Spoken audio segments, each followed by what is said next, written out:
You know, I know this isn't a set of gaming news, but Build-A-Bear is now launching an After Dark series of horny teddy bears. Interesting, to put it lightly. But, yeah. Welcome back.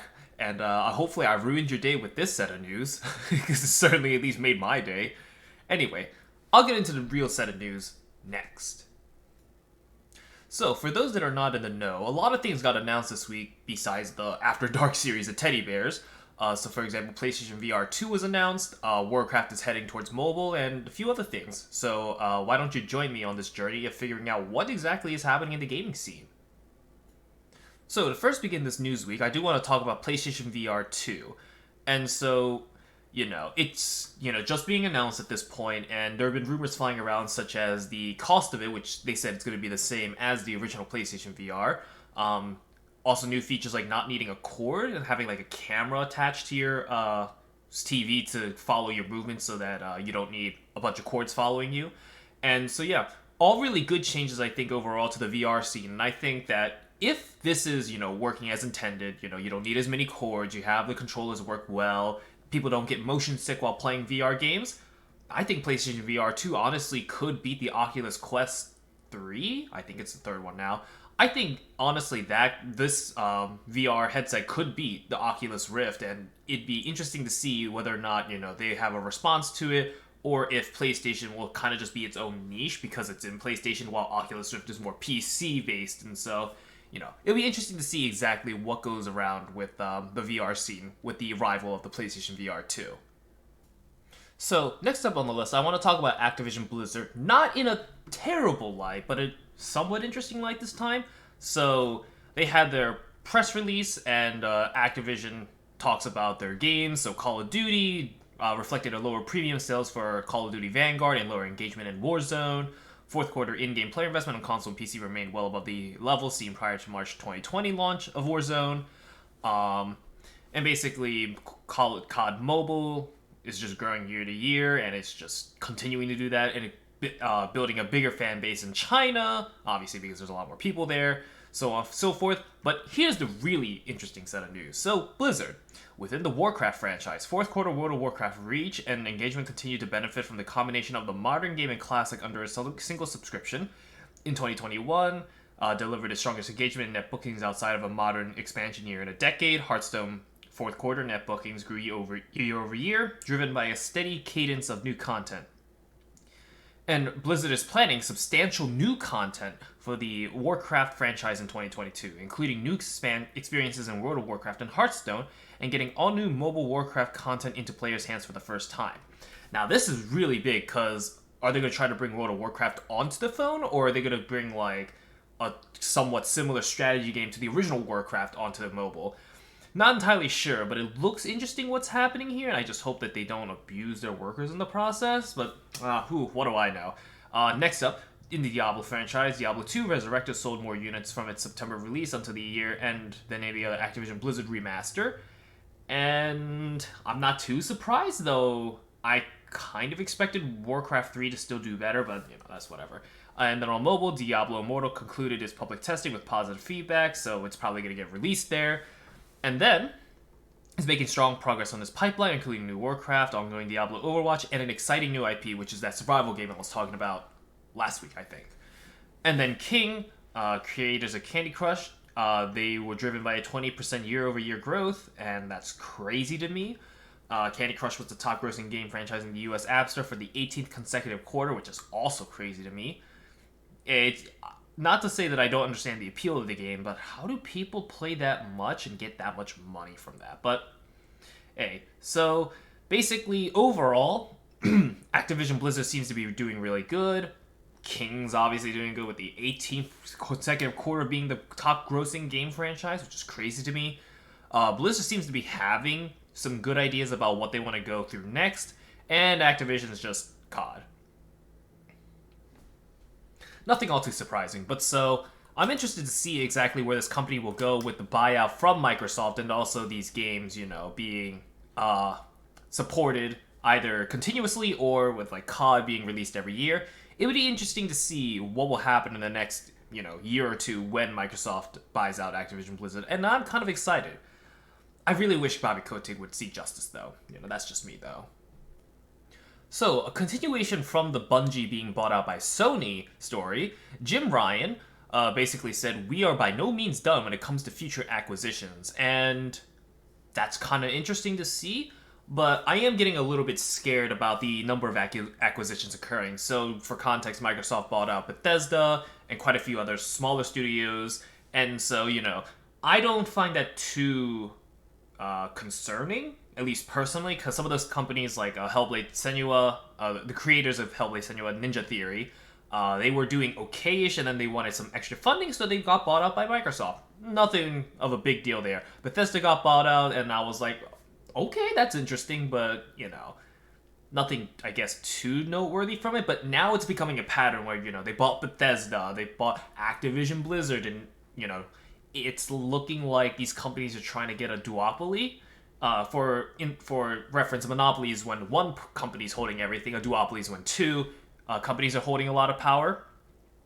And so Sony saying that they are going to buy up more companies or more groups of developers is a little bit concerning to me, because they bought Insomniac, which, to be fair, for the most part, they were a Sony-only developer, besides the occasional Microsoft game that they made for Xbox. I think Fuse was the game or whatever, Sunset Overdrive. So, besides that, they were basically a Sony-only company. Then they bought out House Marquee Games, which made Returnal and a few other games, and, I'm not too surprised. Blue Point was obtained, I think. And so those were not too surprising to me, just due to the relation that they have with Sony prior to being bought out. But then Bungie comes around and gets bought out by Sony, and there is no relation between them. So that one's more surprising. And now that Sony's boss is saying, we're going to scoop up more, there might be a buyout race potentially between Microsoft and Sony. And I'm not feeling good about that. I think this could lead to, as I said, a duopoly. And yeah, I don't think this is a good thing. Because a few buyouts is one thing, but now this... yeah, I don't know. So hopefully I'm wrong, and this is just, they're going to buy up some smaller companies, that made a few games on their platforms, I'm hoping that's the case, but knowing what Sony's saying here, I don't think that's the case. But hopefully I'm proven wrong. Hopefully. And on the topic of Sony, I do want to talk about how PlayStation plans to release more than 10 live service games by March 2026, a feat that will be helped by its acquisition of Bungie, and probably the other companies that they're going to be buying up, as Jim Ryan has stated. Now, what? So, I don't know how they're going to support all 10 of those live service games, because just thinking about the games that I know that are live service, we have like Dota, League of Legends, Rainbow Six, what else? Valorant, CS, and those are the only 5 games I can think about that are like live service right now. But like, that's just crazy to me. More than 10 live service games by March 2026. For reference, it's 2022 right now, so they have 4 years to somehow fit 10 games. That's like 2.5 games per year. That's just insane to me. And I'm not saying the live service games are bad. Far from it. Dota was probably one of my most favorite games at the time when I was playing it, and now I absolutely hate MOBAs. Oh yeah, Halo Infinite is another one, so that's 6. But how can you have 10 different live service games, and like, how are people going to be able to swap between all those games? Is there going to be like content drops between the games? And so like, you release one live service content drop, the other games don't have any. Next up, you have another content drop, so then people are playing all the live services concurrently. I'm not saying that isn't necessarily an okay idea to try to run, but that'll leave a lot of dry patches between the games, and I don't know if that's going to work. And even if, let's say, they do figure out how to do that, 10? People are not going to be able to juggle 10 live service games. Like, I can barely handle my gacha games playing Apex, and like, that's only about 2-3 live service games, and I don't know how they're going to fit 10. Unless, like, the live service game is going to be, like, you can play a decent amount and get all the content. But, like, most live service games, usually you have to play a lot in order to get all the content. For example, Apex, at least if you want to get all the Battle Pass stuff, you do have to play at least a decent amount. Preferably a few multiple-day sessions, because there's Battle Pass levels to be gotten daily. There are weekly Battle Pass levels, and so I don't know how they will be able to fit 10 more than 10 actually, live service games by March 2026. And I don't know what genres they're going to be, if they're going to fit different niches. So yeah, I'm not entirely sure how they're going to do it, but hey, if they want to figure out how to do it, that's fine by me. But yeah, more than 10? That's obscenely high. Well, they can have like racing, shooting, I don't know. But so, interesting to see, but I don't know if this is going to work. On the next set of gaming news, the Hollow Knight developers Yacht Club Games is making a new game called Mina the Hollower.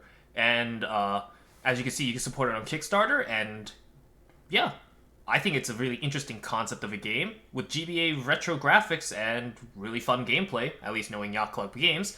I think it'd be interesting to see the game does really well. In terms of Kickstarter numbers, they at least surpassed their goal, their initial goal, and I think it'll just do great. So yeah, support the game if you like Yacht Club Games, and or if you think Mina the Hollower will be a good game for you. Next up on shitting on NFTs, Team 17. Wow, out of all companies to do it, I didn't expect Team 17 to do it, and yeah, as SkillUp says here, looking forward to the next video game publisher or dev who thinks maybe it'll work for us. As of now, there's been at least a ton of backlash from, the general community and a majority of people. Now, sure, there are some of those that support the NFTs, but as an overall generalization, that's not the case. So, I just don't know what these people are thinking. And Team 17 was built on having such a good reputation with its players, and now they do this? Yeah, I don't know. So, yeah, I'm disappointed. And I really hope that, this wasn't a group effort and it was just the higher-ups saying, well, let's make some NFTs about the Worms franchise. Because then at the very least I could say, the workers aren't supporting it, they were just thrown into the mess. And that's generally speaking what happens. So yeah, I'm just going to say, wow. I don't know what Team 17's thinking. This is not a cash money move. Up next, Ghostwire Tokyo. And yeah, the game looks interesting with its combat being in first person and having like a Far Cry almost type of gameplay with an open world. I think it's really interesting. If you haven't checked it out, check out the Ghostwire official showcase. It looks interesting, but I don't know if the game's quite for me. But, if you think you'll like it, take a look at the gameplay trailer first and then decide if you want to buy the game. Up next on the NFTs Arcana sham, GameStop is getting into it, and yeah, it's not going to work, you guys. It's not going to work. Now, I guess GameStop's trying to for a Hail Mary, and I don't think this is a great idea to try to Hail Mary into, but then people are going to probably attack me in the comments for saying, but you don't even know what they're doing with the NFTs, because it's not like, Bored Apes where they're making profile pictures. And to that I say, I actually do know. At least if this link is exactly what GameStop's trying to do, it's still stupid. It's all the arguments people are trying to say, like, if you want to buy, let's say, a gun from one game and then transfer it between all the games, you don't need a fucking NFT for that. And then, in the video, he goes around, like, saying, like, Minecraft, let's say you get a sword, you want to sell that on the NFT marketplace, you can do that. I mean, you don't need to do that? Not only with mods could you probably, find a way to transfer the specifics of the sword between two playthroughs, but also, like, Minecraft of all games to do that from? At least you could try to make the argument, like, Valorant, you get the skin decal, put it in Rainbow Six, put it on your guns there. But even then, you don't need, any NFTs to do that. You can have that server side, and then, the two companies connect between the two, and then say, hey, we support this type of skin, and if you buy it in Valorant, you'll also get it in Rainbow Six. But, like, even then, most companies won't do that because they're vying for each other's attention, and so trying to do that would literally just destroy the ability to have competition between the two companies. Now, of course, I want competition and, and all that other jazz, but, like, to put it lightly, if they were trying putting skins between two games, time's going to be segmented, and one company's not going to get as much money, and I don't think they want that. I think they just want all the money they can possibly get. And so, yeah, as much as I think it's a good idea to try to, get companies to work together and, cross-progress skins and whatnot, NFTs are not the way to do it, and you don't need NFTs to do it. And so, it's whatever. I just don't care at this point, but just these companies think that they can get away with it without at least some backlash from the community, and yeah, you see, just looking at some of these Twitter comments, it's not looking good, so yeah, basically, don't support this. Because most companies won't even support the ability to swap skins between games, and then on top of that, it's destroying the environment, so, you know. And a final piece of news that I forgot to bring up, GTA 6 is well underway. And yeah, for people that thought that GTA 5 was just going to get continuously updated, yeah, that wasn't going to happen. For the most profitable game in the series to not get a sequel, I can understand why you thought that, because, yeah, we just weren't getting any news of any new game, and there was just constantly being updated. GTA Online was getting constantly updated. I could understand, but there's no way that Rockstar doesn't, make a new GTA Online, There's no way that doesn't happen. But so, yeah. Basically, GTA 6 is coming out sometime in the future. Who knows? But for now, GTA 5 is still, or GTA 5 Online is still one of the most popular online live service games. So yeah. So that's the end of this week's news. There's some interesting things like Ghostwire Tokyo, PlayStation VR 2, Activision Blizzard's, financial press release. Some interesting things, and then also some things like GameStop getting into NFTs, and yeah, it's just like, it's not gonna work, you guys. But so yeah. I'm kind of interested to see particularly how some of these will pan out, like PSVR 2, would that be, good? Would it be an upgrade, or is it going to be an overall downgrade? Or, it's still the same, but, like, is it expected to be an upgrade? How is Sony and PlayStation going to exactly run those 10 live service games? Because that's insane to me. Or actually more than 10, excuse me. That's insane to me that they're trying to try pulling that off. If they can, hey, great for them, but how the hell are you going to do that? I don't know how they're going to do it. But so, yeah, some really interesting things that are going around, and I really hope that some of these pan out, and I also hope that some of those things, like NFTs, don't. But so, yeah, that's the end of this week's news, and I hope you enjoyed your time here. Like, favorite, comment, and subscribe it, and I'll see y'all next week, or sometime in the middle of the week, depending on how crazy some of these news articles get. Ooh, I wonder what Sony's going to buy next, if they're going to buy something besides Bungie.